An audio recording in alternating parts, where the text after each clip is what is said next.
Hello and welcome back to The Playlist, the series where I talk about some of my favourite games of all time and give you reasons why you should add it to your playlist. But first things first, I've actually remembered to mention the name of the series. This is The Playlist. I didn't do that in the last episode. I've completely forgot that this was an actually new series, so the whole point of it is to talk about my favourite games of all time and give you reasonings why you should play them. And a few weeks ago I talked about Portal and Team Fortress 2, which are a part of the Orange Box, as you can see in the background. And there's 3 other games on this collection, Half-Life 2 and its 2 episodes, and fitting all that into one video would have been way too long. So here's part 2, where I talk about Half-Life 2 and the episodes. I bit off way more than I could chew with this series, starting it off with such a big game. Obviously when I do it again I'm going to just pick something a bit easier, more simple. So yeah, without further ado, we might as well get in to Half-Life 2. That rhymed. I didn't even try. The right man in the wrong place can make all the difference in the world. So wake up, Mr. Freeman. Wake up and smell the ashes. Half-Life 2. Where do I even begin? You want to know one of the reasons this video has taken so long? Because I didn't know how to cram everything I want to say about this game in a video with 2 other games included. It really deserves its own video. So what is Half-Life 2? Well, if you look online, it is considered one of the best games of all time, and all of those people can't be lying. It's insane how a game from 2004 can still look and play this well almost 20 years later. Right, so I'm going to start off by talking about the story of Half-Life 2. So it is obviously a sequel, but I'll be honest with you, the first time I played this game I never even touched Half-Life 1.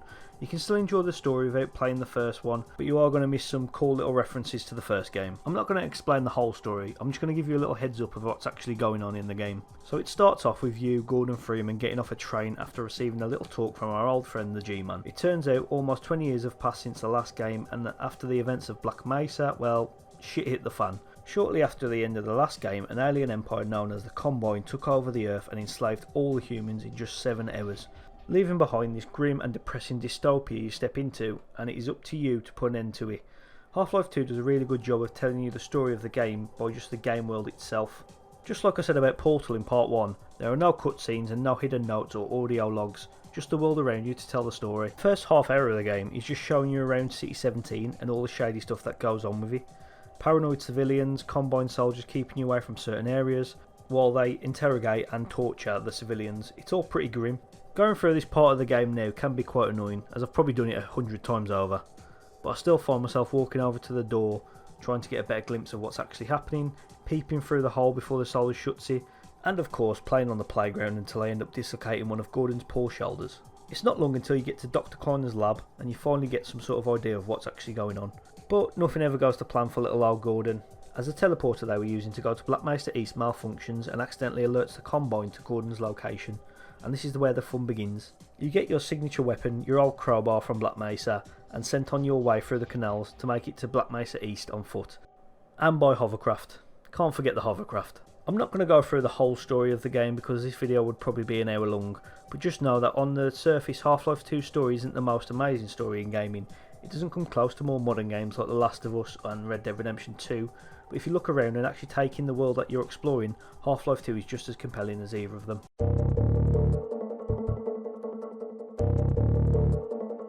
So I need to talk about the gameplay. It's perfect, that's it. I have no bad things to say about the gameplay. This game is almost 20 years old, and for a PC first person shooter game that came out in 2004 to still feel this good with a controller is just insane. I can go back and play FPS games from like 2008 and they feel sluggish and slow, but Half-Life 2 just doesn't. It's smooth and responsive. There must have been something in the air in 2004 because this and Halo 2 are actually timeless classics. The shooting feels great and that's definitely helped by the Source Engine's physics. From when you get the first pistol and kill your first Combine, the snappy animations and the sounds of the pistol, the ragdoll physics of the soldier falling back really make it feel like the weapon really packs a punch. And that's the same for every weapon you get introduced to in the game. For example, about an hour later you get the Magnum, and rather than take a couple shots like the original pistol, it completely blows back the first enemy you shoot with it. And then there's my personal favourite, the crossbow. I don't know why I like it so much, but there's just something so satisfying about taking an enemy out from a long distance, seeing the bolt travel through the scope and impaling the enemy to the wall. It's always great fun, and I can't talk about weapons without talking about Half-Life 2's most famous one, the gravity gun. utilising the physics of the Source engine to use literally anything you see as a weapon against your enemies, especially these conveniently placed saw blades in Ravenholm. The gravity gun is definitely one of the most useful weapons in the game, as it doesn't need ammo or even any sort of recharge. If you know how to use it to its full advantage, it can definitely get you out of some sticky situations. Overall, all the weapons in Half-Life 2 serve a purpose and are placed perfectly within the game world in terms of when you come across them. Movement in the game is great, but not perfect. Sometimes making certain jumps can be frustrating to pull off, and the vehicle segments can be awkward at times, but they never ruin the game and don't overstay their welcome depending on who you ask. There are also a few physics-based puzzles here and there, but they're not that memorable, just Valve again trying to show off the Source engine, which I'm sure back in 2004 was really impressive. The only thing that really lets the gameplay down is the enemy AI. They feel very scripted, which I know most enemies in single player games are probably very scripted, but in Half-Life 2, once the Combined soldiers for example finish their scripted event, most of them just stand there spraying you with bullets, waiting for you to kill them. Heck, in one of my gameplay sessions, one of the enemies looked like he was cowering away in a corner.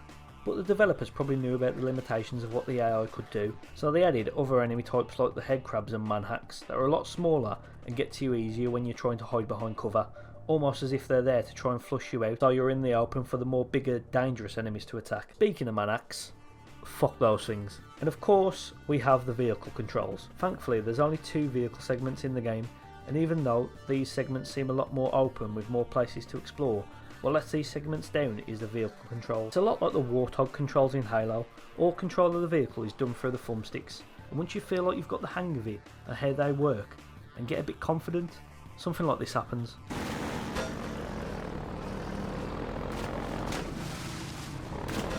Again, the vehicle segments aren't there for that long, so they don't really ruin the game, as most of these chapters also involve you exploring places on foot. They also serve a purpose of making the game world you're in feel that little bit bigger, and the journey you're on feel that much more epic. But overall, in terms of gameplay, Half-Life 2 is near enough perfect, and like I said before, for a 20-year-old PC game to feel this good on console, they definitely did something right.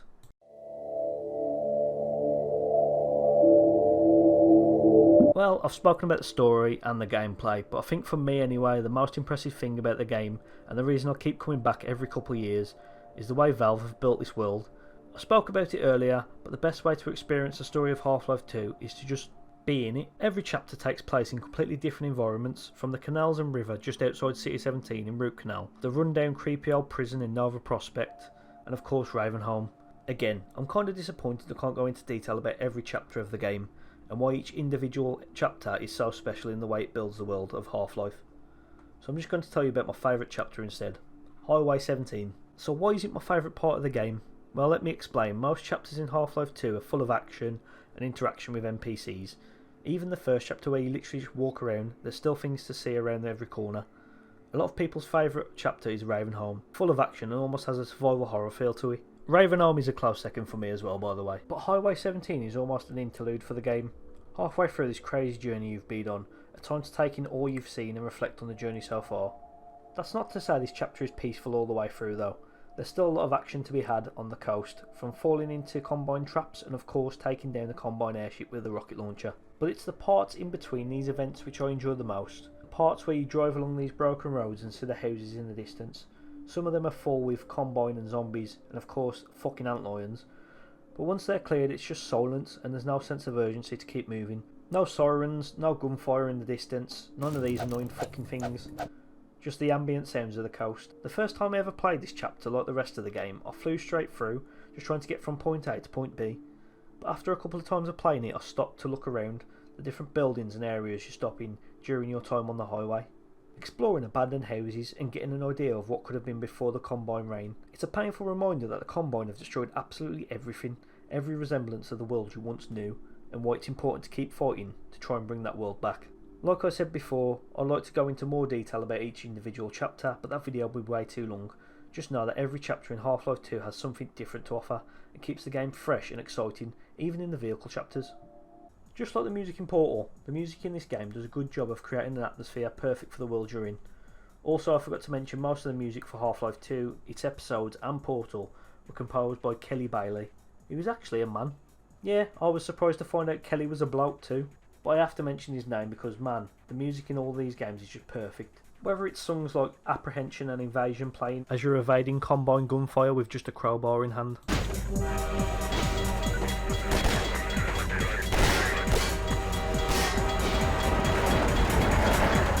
All the creepy sounds of Probably Not a Problem playing as you're reintroduced to the head crabs and zombies.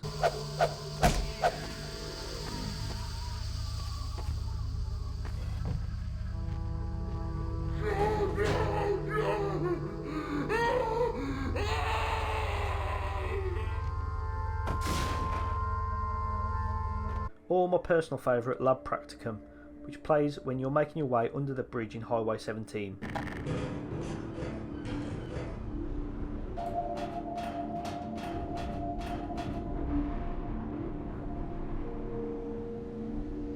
Again, just like Portal, the music in this game fits perfectly with the locations and atmosphere.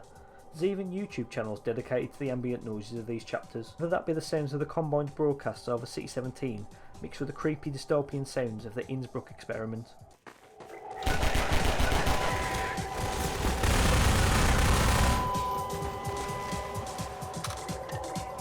Or the sounds of the crows flying over and the sounds of Ravenholm Reprise playing as you enter Ravenholm for the first time.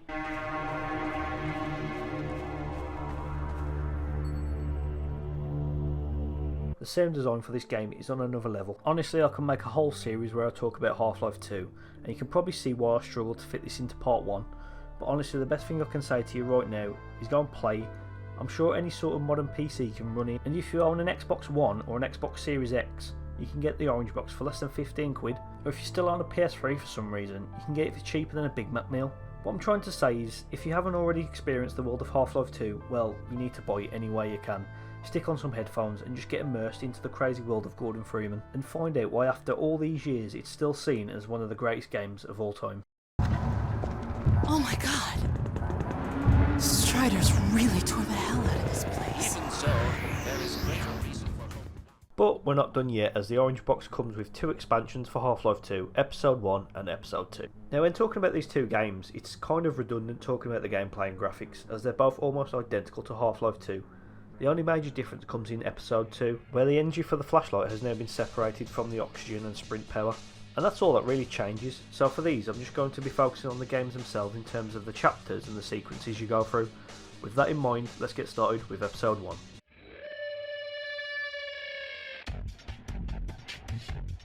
Without spoiling too much of Half-Life 2's story, Episode 1 takes place just after the ending of Half-Life 2.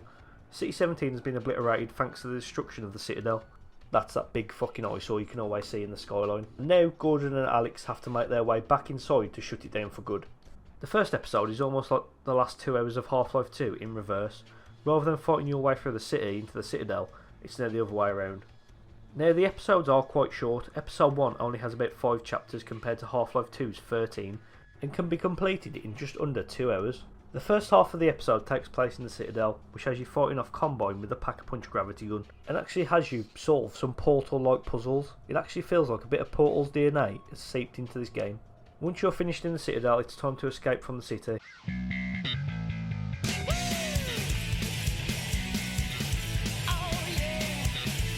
No, not that city. You end up in the city's underground, which is now infested with zombies. This is also where my favourite part of this episode takes place. As you make your way through the underground, you come to a lift, which, as you can expect, is going to take its sweet little time getting to you. So whilst you wait around for that to happen, of course you have to fight off hordes of zombies in complete darkness, where you have to choose between using your flashlight or sprint to defend yourself and fight them off. Honestly, this part of the game is just mental, and is probably the most exciting part of the entire expansion. Once you make your way to the surface, it's time to actually...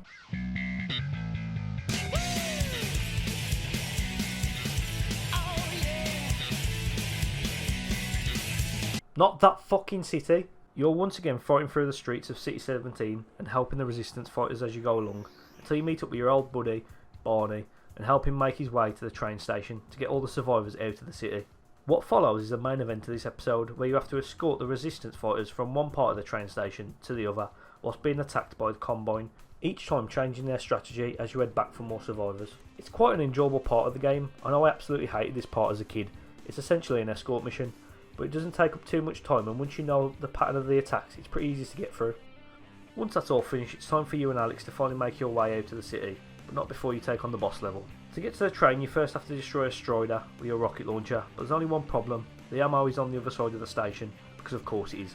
So to get to it, you'll have to duck and dive under any cover you can find, while also taking on some combined soldiers. And then finally the Strider, which isn't too hard if you pick your moments right. It doesn't take too long at all to take it out. And then that's it, you're done. See, told you it was quite short. You get on the train to finally... You know, I know the perfect song for this.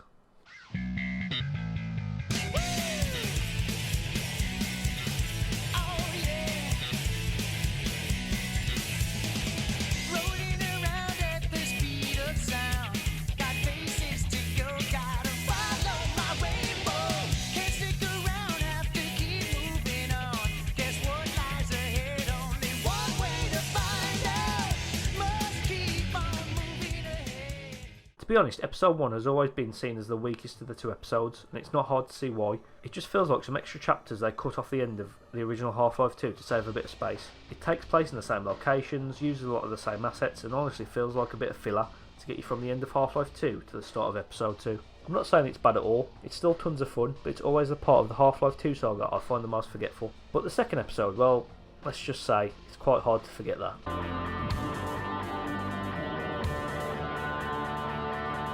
Episode 2 takes place straight after episode 1 as you find Alex and Gordon in a place called White Forest. After getting into contact with Dr. Kleiner and Eli, Alex and Gordon are tasked with getting to the White Forest base to help with one last attack on the Combine. But obviously nothing can ever go to plan and Alex is attacked by a hunter and is almost killed. Thankfully he gets saved by a Vortigaunt. He takes you to an underground mine shaft to try and save Alex. You have to fight off a few waves of antlions before more Vortigaunts arrive, and then make your way deeper through the tunnels to find larvae extract from an antlion to save Alex, making your way through zombie infested outposts until you reach the nest, which is the single most disgusting thing I've ever seen. What follows is a game of cat and mouse, and sadly you're not the cat. You're chased by the antlion guardian, which you're not allowed to kill, so instead you have to make use of these little caves for cover while you make your way through this maze-like nest. Honestly, this might be my favourite part of the game. It just flips the whole gameplay loop on its head. You're no longer allowed to kill what's in front of you. Instead, you have to be smart and just try your best to survive, while also trying to keep track of where you need to go. Once that's all done though, you make your way back to Alex and the Vortigaunt to thankfully revive her. Now I've missed out some important story stuff here and there, but that's completely on purpose. I don't want to ruin the whole story for anyone who hasn't played it yet. Anyway, it's time to get back to the mission at hand, and to do that you need to find some transportation. Thankfully you find a conveniently placed car on the other side of a bridge and start to make your way through the forest. This is where a large chunk of playtime in the episode goes into the vehicle segment. Similar to the Highway 17 chapter in Half-Life 2, this chapter sees you travelling across the vast wilderness, stopping along the way to deal with traps, ambushes and to relay messages. Also a few key moments appear in the story which I won't be spoiling here. After a little road trip and helping some resistance fighters along the way, you finally make it to the White Forest outpost. Again, there's quite a bit of story stuff going on here, which I'm not going to spoil. All you need to know is that we need to launch a rocket, but the Combine keep attacking. You kind of guess where this is going. You help fend off the Combine assault and find out some information setting up the next episode in the saga, which, yeah, you probably already knew. We're still kind of waiting for. After this, you meet up with Magnuson, another scientist from Black Mesa, who teaches you how to use his Magnuson device. It's basically a bomb, which will help you kill Striders more quickly and efficiently, which you're definitely going to need, as you're being set up for the episode's boss level. So, remember in episode 1 where you had to kill one Strider? Yeah, that was cute. Here you're going to have to take on what feels like an almost endless wave of them. Now when you first attempt to do this it feels almost impossible, as the amount of Striders coming to attack just seems to be getting bigger and bigger. But once you get used to the surroundings and where all the Magnuson devices are located, it's actually quite easy to dispatch all of them. Just remember to always get rid of these little bastards first. This is probably the best and most well put together final stage of any Half-Life 2 game. It seems way bigger, it seems like you're against the odds, and that makes it that much more rewarding when you finally get past it. Once you finally take down the last Strider, the rocket can finally be launched, and then you get to the ending of the episode, which is kind of a sad ending. Not only because of what happens in terms of the story, but also knowing this is the last time you ever get to play as Gordon Freeman, which sucks because it was never meant to be the last time. Episode 2 was easily the strongest of both episodes, as it introduced new locations and also a new enemy type. It was far more ambitious than episode 1, and it was clear it was setting up something far more ambitious in the future. It's just a shame we never got to see what that was.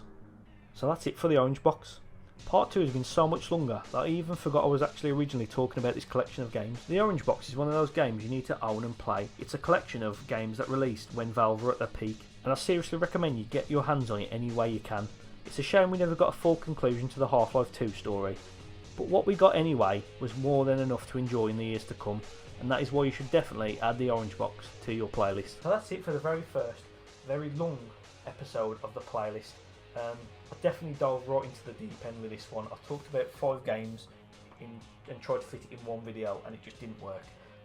Next time I will be picking not a smaller game, but just one game, one singular game to talk about, and that shouldn't take me 4 months to put out. So yeah, look out for that. But as of right now, I think I'm going to focus solely on the Tekken videos.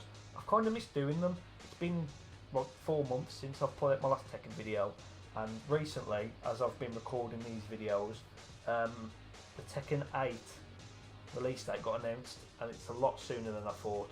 So I've got a lot of work to do to try and get all the Tekken videos out before Tekken 8 releases, because I want to review that straight after Tekken 7 retrospective comes out. So I've got a lot of work to do.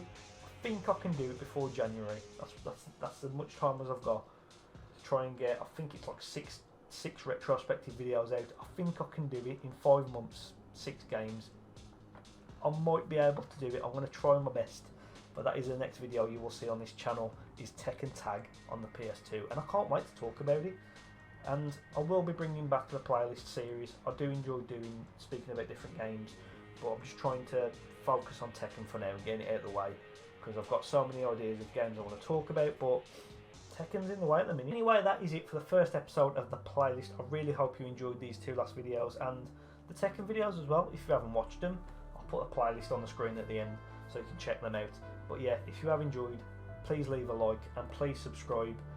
Thank you for watching, and as always, I'll see you when I see you.